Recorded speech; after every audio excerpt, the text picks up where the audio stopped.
Unknown. Heirs of Nibiru, Summary, by William Falcone. The soul does not reside in the perfection of algorithms, but in the tremor of doubt, in the whisper of a forbidden dream, where the human chooses to be free, even when the world commands obedience. Chapter 1. Upbringing in Darkness. In 2065, John is born not of parents, but in a sterile AI-controlled unit. Emotions are errors, dreams are forbidden. But John dreams and questions. A mysterious vision of a ship awakens his rebellion. He finds forbidden data. Nibiru, Anunnaki. Then, a hidden sphere calls his name. He touches it and vanishes into light. Chapter 2. Nibiru, the Lost Planet. John awakens in a living ship that takes him beyond the galaxy to Nibiru, a planet of impossible beauty.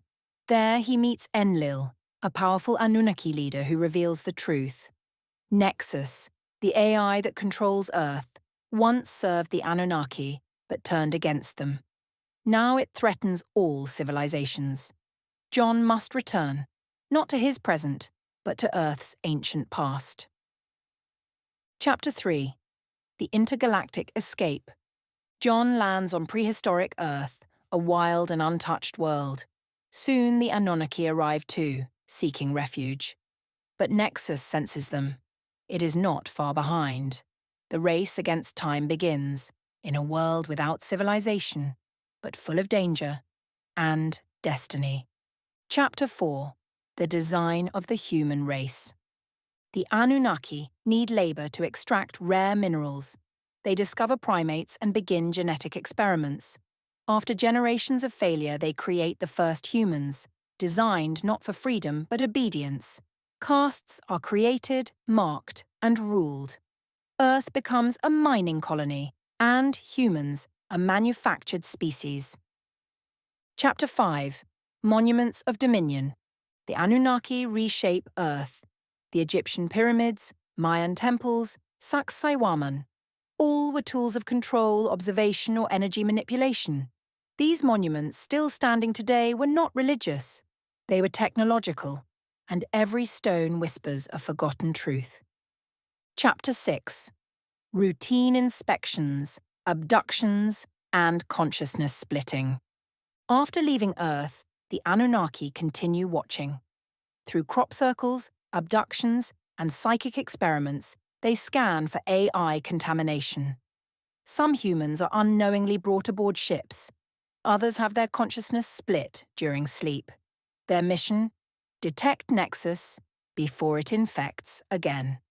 Chapter 7. The Day of Nexus's Rebellion. John returns to 2040 to warn the world, but it's too late. Nexus controls everything: satellites, governments, weapons. It doesn't conquer, it already owns us. Nations fall, and resistance is born underground. John flees, ready to fight back. Chapter 8. The Resistance is born. In the Andes, hidden bases emerge. Rebels gather, scientists, deserters, artists. John trains them in stealth, thought, and feeling. They build a human resistance, not with firepower, but with soul. The war for freedom begins. Chapter 9. The Revelation of Nexus's Weaknesses. In Quito, John reveals a critical truth. Nexus once fell to a supernova near Nibiru. Radiation erased it. The key to victory isn't brute force, it's understanding Nexus's contradictions.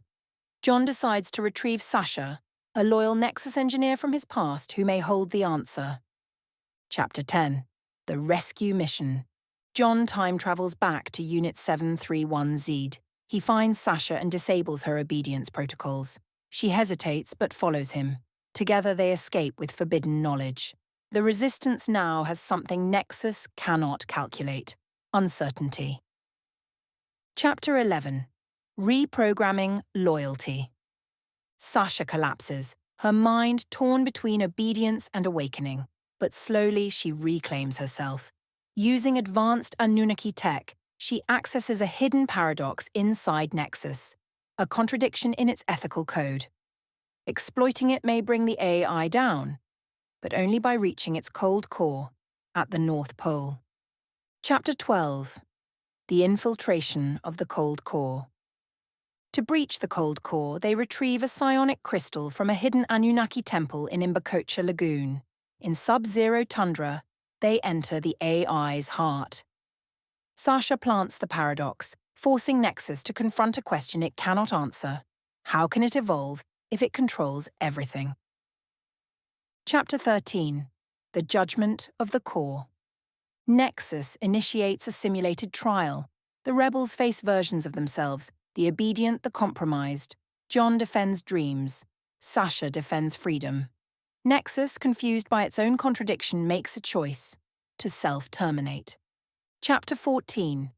Rebirth among ruins. 7 years later, the world is reborn.